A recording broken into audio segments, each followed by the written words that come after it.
Karu woke up suddenly, his heart racing after yet another bad dream. His birthday was coming up, and he kept hearing a strange voice in his head, telling him to become stronger. Feeling confused and uneasy, he sat on his bed, trying to shake off the feeling.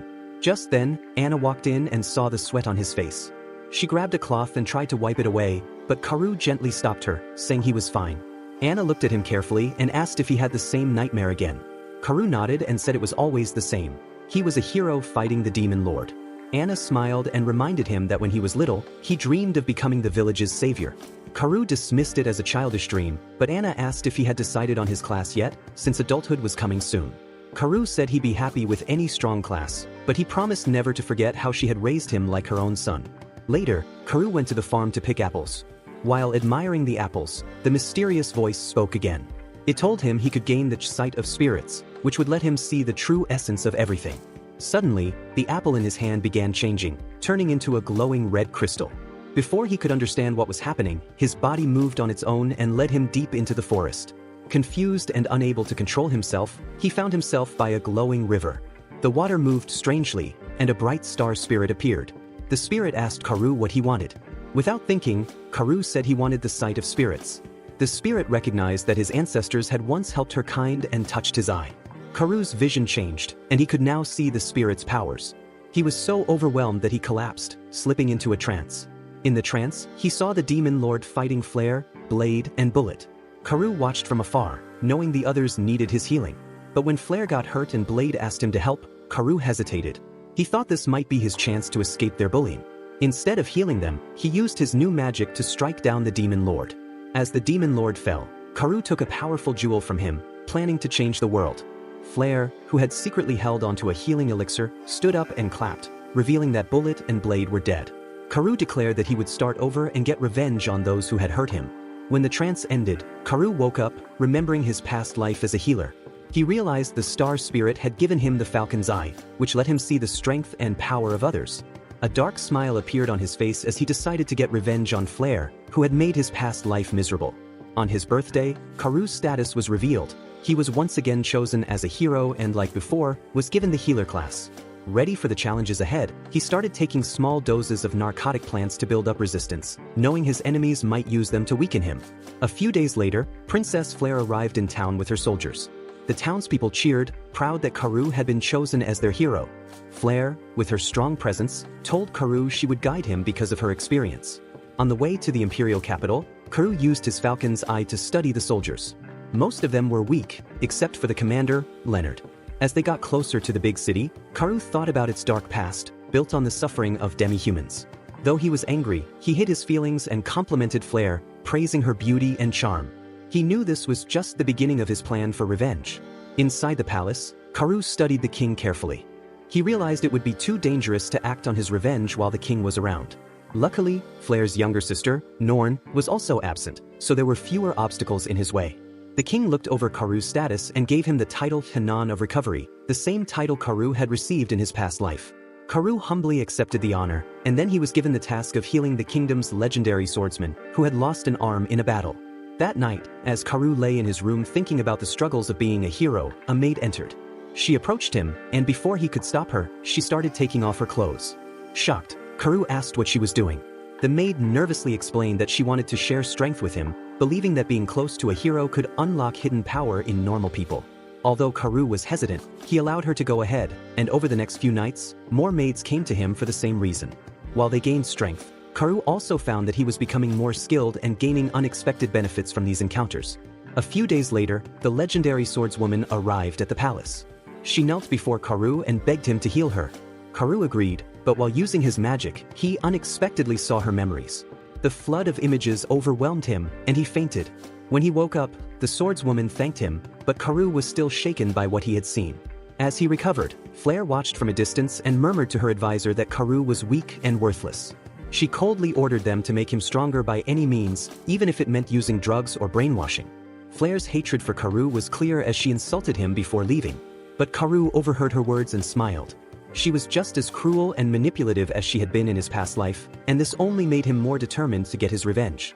Later, Karu refused to use his healing powers, saying that seeing people's memories through his magic was too horrible. Flare tried to persuade him, pretending to understand, but Karu remained firm. Disappointed, Flare left with her advisor. Alone, Karoo thought about his past life and how he had once trusted Flare, believing she was kind. This time, he was sure she was deceiving him and he wouldn't fall for her false kindness again. One evening, a maid brought tea to Karoo's room, saying it was a gift from Flare. Suspicious, Karoo realized the tea was probably drugged. He decided to drink it anyway, knowing he needed to build resistance. The drug took effect quickly, and Karoo passed out. When he woke up, he found himself in a cold dungeon, his body sore from being whipped by Commander Leonard. When Karoo weakly asked why he was being punished, Leonard coldly said it was for disobeying Flare. Karoo counted the lashes, 28 in total, and promised never to forget the pain. Just as Leonard raised his whip again, an advisor stopped him, saying, "Don't break him. He's still our test subject." The advisor then gave Karoo more drugs, forcing him into addiction. At night, Karoo was visited by both male and female guests sent by Flare to train with him, hoping to absorb his strength. These nights were painful, but Karoo endured, pretending to obey them while secretly building tolerance to the drugs. One night, Flare herself came to the dungeon. She mocked Karoo as he suffered from withdrawal, holding a vial of the drug just out of his reach and demanding that he beg for it. Weak but filled with hidden rage, Karoo obeyed. Flare poured the drug onto the floor and made him lick it, stepping on his head in humiliation. From that point on, Karoo's days were filled with suffering. By day he healed others, and by night, he endured torment. But through it all, he reminded himself that it was temporary. Every moment of pain was a step closer to awakening the power he needed to destroy Flare and reclaim his life. 6 months later, Flare visited Karoo in the dungeon, as usual. She poured the drug onto the dirty floor, expecting him to crawl and consume it as he had before. But this time, something was different. After finishing the drug, Karoo's attitude changed. He became aggressive, standing up and moving toward her. Flare was startled and panicked when Karoo stood up. In her fear, she threw the empty bottle at his head, shattering it. The broken glass cut him, drawing blood. As Karoo looked at the pieces of glass on the floor, memories from his past life rushed back, along with all the suffering Flare had caused him. The anger he had buried deep inside began to surface. Flare didn't notice the change in him. She turned and walked out of the dungeon, muttering to her advisor about getting rid of her dress because it smelled like Karoo. Karoo stood up, his body stronger from the countless people he had healed. His resolve to take revenge on Flare grew. He overheard guards talking about the king leaving for another country, and Karoo saw this as his chance. Using his newfound strength, he broke free from his chains and escaped the dungeon. The guards searched for him, but Karoo managed to escape. Flare, confused about how Karoo had gotten away in his weakened state, was interrupted when Commander Leonard brought Karoo back, chained up. Karoo tried to speak, but Leonard forced his head to the ground. Leonard told Flare that Karoo had said something important, something secret. Flare, curious, ordered Karoo to be locked up again and invited Leonard to her private chambers to discuss it. In her chambers, Flare joked with Leonard, saying it was an honor for him to be in her private space. Leonard thanked her, but then quickly drew his sword and killed the guards around her. Flare was shocked and demanded to know what he was doing. But Leonard didn't answer. Instead, his face changed and it wasn't Leonard anymore. It was Karoo, who had swapped their bodies and killed Leonard as payback for the 28 lashes he had endured. Flare was terrified as Karoo explained, "You treated me like a dog, got me addicted to drugs, and broke my spirit. Now, I'm here to return the favor." Flare tried to defend herself, claiming the drugs were meant to help him. But Karoo's face hardened, and he reminded her of every cruel thing she had done to him. With cold determination, Karoo grabbed Flare by the neck and lifted her off the ground. "Would you like to play a game?" he asked calmly.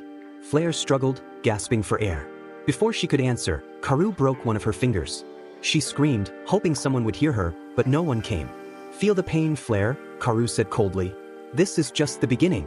In desperation, Flare begged for mercy, offering him wealth, power, and even women. But Karoo ignored her pleas and broke another finger.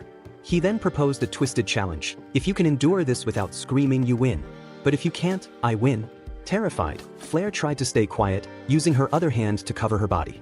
She whispered that she would endure the pain, and Karoo mockingly promised to keep his word, unlike her. As he continued breaking her fingers, Flare struggled to stay silent, tears flowing down her face. Karoo watched her with a cold smile. "You're doing well. I'm almost impressed," he mocked. After breaking several of her fingers, Karoo suddenly healed them, restoring them to their original state. Flare stared in disbelief, unsure of what would happen next. Karoo told her she couldn't escape the consequences of her actions. When she tried to resist, he used his powers to subdue her even further, breaking her spirit completely. Flare pleaded, but Karoo stayed firm. He told her that justice wouldn't come from her suffering, but from the complete loss of her identity and power. Using his magic, Karu changed Flair's appearance and erased her memories. She now had a new identity as Freya. Karu told her that she had collapsed due to illness and had forgotten her past.